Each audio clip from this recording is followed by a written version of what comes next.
Bonjour à tous, c'est Stéphane de Neotech. Aujourd'hui, nous allons parler smartphone et particulièrement avec le Oukitel K10. Ce téléphone avec une batterie mais incroyable. Mais est-ce son seul avantage? Est-ce qu'il a d'autres points forts, voire des points faibles? On verra ça tout de suite après le générique.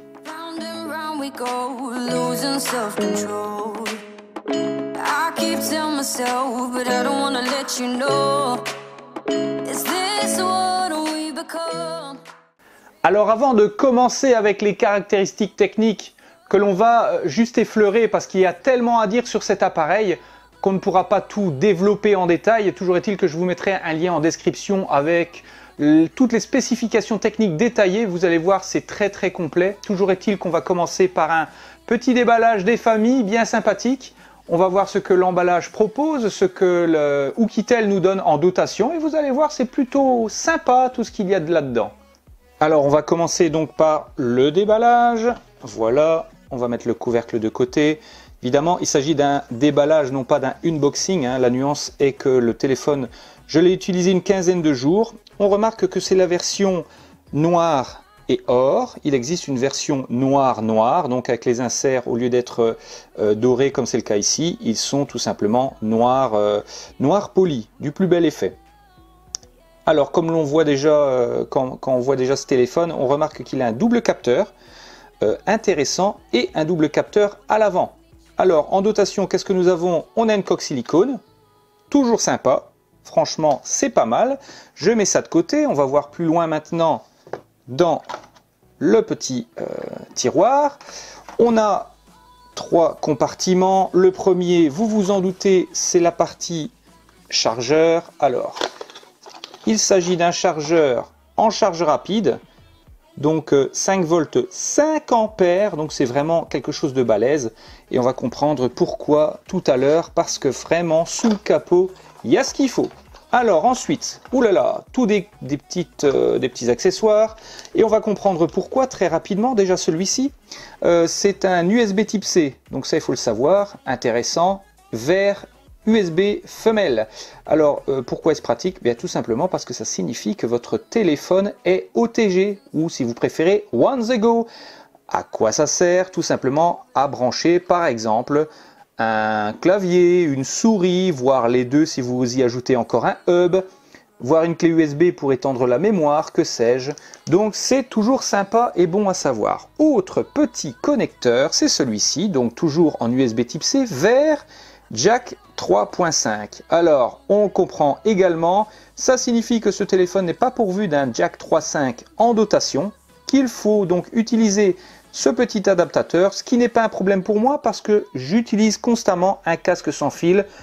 On y ajoute également la petite pin qui va servir à décrocher donc le tiroir sur le côté de l'appareil.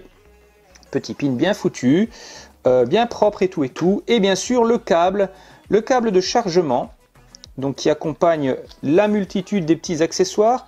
Mais regardez, il est particulièrement long. Ça signifie que, à mon avis, un câble USB type C qui est légèrement plus court risque de poser problème. Donc on est vraiment obligé d'utiliser celui-ci pour le rechargement d'une part, étant donné qu'il y a une coque assez épaisse, mais également pour le transfert des données qui s'est fait sans aucun souci. Alors, qu'est-ce qu'on a encore? Nous avons un troisième petit compartiment et qu'est-ce que Oukitel nous réserve? Ah, ça c'est sympa, une petite notice multilingue, dont le français, mais c'est vraiment les bases de la base. On ne va pas apprendre grand chose avec ça. Petit certificat de garantie, totalement inutile, et un deuxième film d'écran. Alors pourquoi un deuxième film d'écran? Tout simplement parce que le téléphone d'origine, alors, oula, c'est tombé, patatras, crack boom, c'est la classe à Dallas. Alors tout simplement parce que d'origine, il y a déjà un film présent dessus. Ça vous fait donc un deuxième film. On constate maintenant sur l'aspect, on va dire physique de l'appareil, que sur le côté droit, il y a les trois touches, on va dire communes, power on off, volume moins, volume plus, sur un très beau bandeau en magnésium, doré en l'occurrence. Si c'est la version noire, eh bien il sera tout simplement noir. Sur le côté gauche maintenant, toujours avec un bandeau de magnésium, nous avons un petit tiroir double SIM ou SIM et carte micro SD. Donc vous pouvez très bien l'utiliser pour le privé et le professionnel, donc mettre 2 cartes SIM, ou si une seule carte SIM vous suffit, vous pouvez étendre la mémoire jusqu'à 128 Go, ce qui fait un total de 192 Go de capacité de mémoire maximum. Au-dessus, on constate rien de bien particulier, hormis les 2 vis qui ajoutent une petite touche costaud à l'appareil. En dessous, on remarque le capteur le connecteur USB type C, le petit microphone et 2 grilles que l'on pourrait penser des grilles de haut-parleurs, mais il n'y en a qu'une seule des 2 qui fonctionne, c'est la droite, l'autre sert sans doute de décoration, ou en tout cas pour la symétrie, ça fait plus joli. Et l'arrière, hein, on remarque sans la housse en silicone, ce n'est pas du cuir pur jus de pétrole, hein, c'est du cuir australien, c'est du véritable cuir.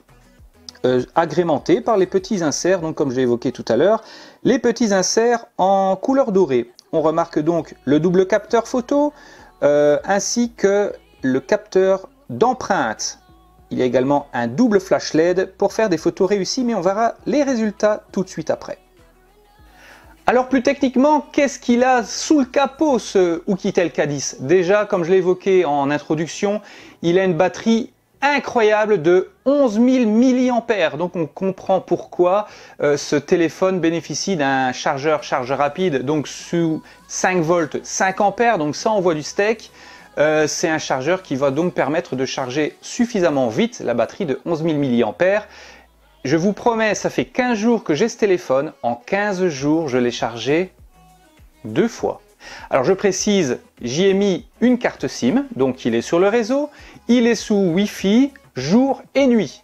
En 15 jours, je l'ai chargé 2 fois, ce qui est totalement incroyable. J'ai pas l'habitude, et sans doute que vous non plus, parce qu'en général, on est habitué à charger son téléphone tous les jours, hein, donc on met souvent le soir près de soi, et là on est vraiment tout perdu parce que justement ça dure très longtemps. Mais ce n'est pas tout. Ce téléphone est également pourvu d'un microprocesseur Helio P23, donc c'est un octa-core. Cet octa-core a 2 parties, donc 4 microprocesseurs sous 2 GHz et 4 autres processeurs sous 1,5 GHz. Il y a également une partie graphique. La partie graphique est confiée à un ARM Mali G71 MP2 sous 700 MHz avec 2 noyaux, donc toujours bien à savoir, bien et bon à savoir. Mais alors, un des gros points forts, c'est la mémoire RAM. Ce téléphone est justement loin de ramer à cause de sa mémoire. Il faut savoir qu'un téléphone moyenne gamme a 2 Go de mémoire RAM, voire 3, et maintenant ça va même au-delà. Celui-ci a 6 Go de mémoire RAM. 6 Go, c'est plus ou moins ce qu'ont la plupart des ordinateurs de bureau actuellement, donc c'est assez incroyable, tout ça dans un smartphone. Ce téléphone possède également d'autres avantages, l'USB type C comme on l'a évoqué, mais également un système d'exploitation sous Android 7.1.1, donc c'est Android Nougat. Ce n'est pas le tout dernier, mais en tout cas c'est un Android qui est récent. Il y a un petit bémol cependant, c'est selon moi, ils disent qu'il y a un face recognition, donc reconnaissance faciale. Pour moi, ce n'est pas du tout ce que dit le site de Oukitel, soi-disant que sur 30 000 points, il va scanner ton visage et tout le bazar. Ça, c'est total pipeau. Pour moi, c'est juste avec les 2 caméras, il te scanne comme les anciens téléphones Android. Si tu mets une photo, ça passe, on n'en parle plus. Donc, si vous désirez plus de sécurité, il y a évidemment le capteur d'empreinte qui est là pour vous aider. Vous pouvez même renforcer cette sécurité avec un schéma, un code ou que sais-je. Alors concernant l'écran, cette fois-ci, l'écran c'est une technologie IPS, donc déjà un écran de bonne qualité sous 6 pouces. À peu près avec le même encombrement qu'un téléphone de 5,5 pouces, ils ont fait tenir un écran de 6 pouces cette fois-ci, parce qu'ils ont changé de format. Ce n'est plus le format 16:9 habituel, mais un format 18/9 comme c'est de plus en plus courant. Donc exit les 3 boutons en dessous, ils sont incorporés à l'écran, donc on ne se soucie pas du fait qu'il soit rétroéclairé ou non, c'est dans l'écran, il n'y a pas de souci, il y a un petit bandeau qui s'affiche. C'est une habitude, personnellement je trouve ça très sympa. Deuxièmement, il est également pourvu d'une LED de notification, donc même écran éteint, on voit aisément s'il y a un mail ou que sais-je qui est affiché. Cette LED de notification a même 3 couleurs, donc ce qui est vraiment sympa. Alors la partie photo. Alors la partie photo, ils annoncent 21 millions de pixels plus 8 millions de pixels. Mais là aussi, un petit peu habitué avec les smartphones chinois, on parle d'extrapolation. C'est-à-dire qu'à la base, il s'agit bien d'un capteur Samsung pour la partie dorsale, mais qui a été extrapolé. Alors oui, la qualité des photos est présente et vous allez le voir dans les différents exemples que je vais vous donner. Mais concernant le deuxième appareil photo qui l'accompagne, pour faire les effets blur, les effets bokeh, etc., c'est-à-dire les flous et les autres effets que l'on peut avoir en photographie, que c'est de l'extrapolation. Donc c'est-à-dire que les pixels sont upscalés, c'est-à-dire multipliés artificiellement par un logiciel. Toujours est-il que le résultat est pas mal. J'ai fait des photos en intérieur, les couleurs sont bien respectées. J'ai fait des photos en extérieur alors qu'il était à peu près 17 h du soir, avec une couverture nuageuse très importante. J'habite dans le nord de la France, je le précise, donc voilà, nuage oblige, mais vraiment la qualité elle est là. Les couleurs sont bien respectées, les verts sont sublimes, les couleurs comme les différentes fleurs que j'ai photographiées sont très bien respectées. Et je dois même ajouter qu'il y avait du vent et les fleurs bougeaient pas mal, donc j'ai eu de la misère à prendre les photos. Je me suis dit ça va être un total flou, eh bien non, c'était d'une netteté incroyable, donc c'était vraiment un bon point. Je vais vous laisser découvrir le petit film que j'ai réalisé, donc juste devant la maison, sans se prendre la tête. C'est d'ailleurs le son du microphone qui fonctionne. Nous voilà à l'extérieur, j'espère qu'il n'y aura pas trop de vent pour ne pas perturber le son. Là ce sont les petites maisons en Belgique, bien sympathiques, bien mignonnes. On remarque que la luminosité a l'air pas mal, les couleurs bien représentées. En tout cas pour l'instant, ça se présente bien. Franchement ce Oukitel K6, même s'il s'agit d'extrapolation concernant le capteur photo qui est d'origine Samsung si mes souvenirs sont bons, tient pas mal ses promesses. C'est un travail sympathique. Concernant l'appareil photo frontal, eh bien également on parle de upgrader l'appareil photo artificiellement avec du logiciel. C'est de l'extrapolation, ils annoncent du 13 millions de pixels et du 8 millions de pixels.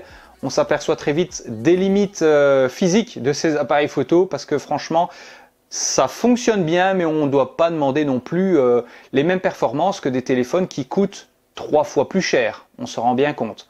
Toujours est-il que pour le prix proposé dans les 300-320 €, c'est un téléphone avec beaucoup de qualité. Entre autres, comme je l'ai dit, sa batterie incroyable de 11 000 mAh qui tient, selon les différentes estimations, 4, 5, 6 jours, voire plus. Moi, j'ai fait 2 charges, alors que c'est les premières charges par semaine. Moi, je trouve ça mais vraiment délirant, incroyable. Ce téléphone a des proportions, les proportions suivantes, c'est-à-dire qu'il mesure 78,5 mm de largeur, 167,4 mm de hauteur et 13,5 mm d'épaisseur. Et là, certains vont dire « Oh mon Dieu, mais comme c'est épais !» Ouais, mais les gars, il faut les mettre quelque part, cette batterie de 11 000 mAh. Eh bien forcément, qui est-ce qui trinque? C'est l'épaisseur.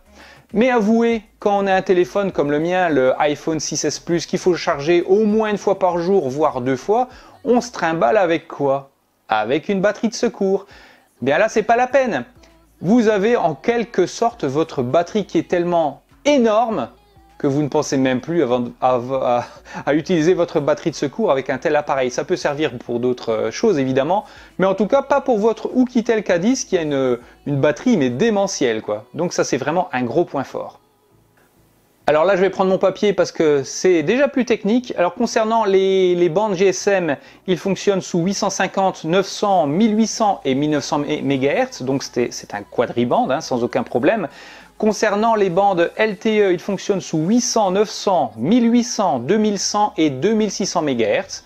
Donc ça offre une certaine latitude. Peut-être sur certains opérateurs français comme Free, les bandes ne seront pas respectées. Mais en tout cas pour la majorité des opérateurs, que ce soit en Belgique ou en France, ce téléphone correspondra à ses besoins, à vos besoins. Parce que le mien capte la 4G mais sans aucun problème. Évidemment, il faut mettre un bon profil d'APN pour pouvoir capter donc les fréquences de votre opérateur. Alors encore deux petits points à évoquer, tout simplement c'est le test Antutu, le fameux test du lapin. Ce téléphone a un record maximum, je l'ai fait ici, de 63 958 points. Alors ce n'est pas un ténor en l'occurrence, hein, avec des téléphones comme les OnePlus 6, les Samsung S9 et autres téléphones qui dégomment tous les records. En fait, on sait très bien que ce n'est pas le point fort de ce téléphone. La partie processeur et la partie graphique n'est pas le point le plus prédominant de ce téléphone. On l'a bien compris, c'est sa polyvalence, aussi son aspect robuste, mais surtout sa batterie de 11 000 mAh. Mais en tout cas, avec ses 64 000 points, plus ou moins, il est tout à fait capable de faire tourner la majorité des jeux que vous allez retrouver sur le Play Store. Et en plus de ça, il est pas mal spéqué concernant les satellites, parce qu'il est certes AGPS, ça c'est normal, il est bien sûr GPS, c'est-à-dire les satellites américains, mais également GLONASS, les satellites russes. Donc il capte toute la gamme de satellites actuels. On ne parle pas encore des satellites européens, c'est pour plus tard, si un jour ils les mettent en route. Toujours est-il qu'il permet d'avoir un point GPS très précis et surtout rapide. Côté musique maintenant. On s'aperçoit que le haut-parleur, comme je l'ai dit tout à l'heure dans le déballage, il n'y en a qu'un. Mais ce haut-parleur donne un son fidèle, pas trop fort, pas trop nasillard, et en même temps, je vais dire équilibré. Il est très sympathique. Alors aussi les sonneries et les notifications, mais on les entend très clairement, hein. Il y a certains téléphones, il faut pousser le volume à fond pour avoir quelque chose qui sort de là. Là, on s'aperçoit qu'il y a du coffre, il n'y a pas de problème. Alors, on va faire un petit essai avec une musique libre de droit sur YouTube avec notre ami NCS, une musique que vous allez d'ailleurs entendre que vous avez d'ailleurs entendu en introduction. Allez, c'est parti, on met le volume à peu près à 85%. Et c'est plutôt sympa. Le volume est puissant. Clair. Ça vous donne comme ça une idée des capacités du téléphone. Évidemment, je vais arrêter ça. Évidemment, si vous voulez un son, on va dire, plus cosy, eh bien vous allez vous équiper de ce genre d'accessoires, hein. Une magnifique enceinte comme ma Tronsmart T6 par exemple. Mais toujours est-il qu'avec le haut-parleur en dotation, c'est très puissant. Faut pas oublier qu'un haut-parleur, en général, ça sert surtout, en tout cas dans la majorité des cas, de kit main libre. La musique, c'est pas le principal. Si on veut vraiment du bon son, là, on va plutôt se tourner vers un casque de qualité et également, pourquoi pas, des haut-parleurs satellites additionnels. Toujours est-il, comme je l'ai évoqué, on ne peut pas tout détailler. Toujours est-il que ce sont les points principaux. Alors, si cette vidéo t'a plu, n'hésite pas à lâcher un gros pouce like, ça me fera vachement plaisir. Si ce Oukitel K10 t'a plu, il y a le lien évidemment en description. Tu peux bien sûr me suivre sur les différents réseaux sociaux, que ce soit Instagram, Facebook, Twitter ou Snapchat. Fais-toi plaisir, c'est gratuit. Ils vont t'informer donc sur les nouveautés qui se passent chez Neotech. Et si tu veux en savoir plus sur la technologie, comme je l'ai dit, n'oublie pas de t'abonner. C'est gratuit, ça ne t'engage à rien. Et si ça te plaît, n'hésite pas également à faire un petit commentaire. Alors moi je te dis à la prochaine, ciao ciao!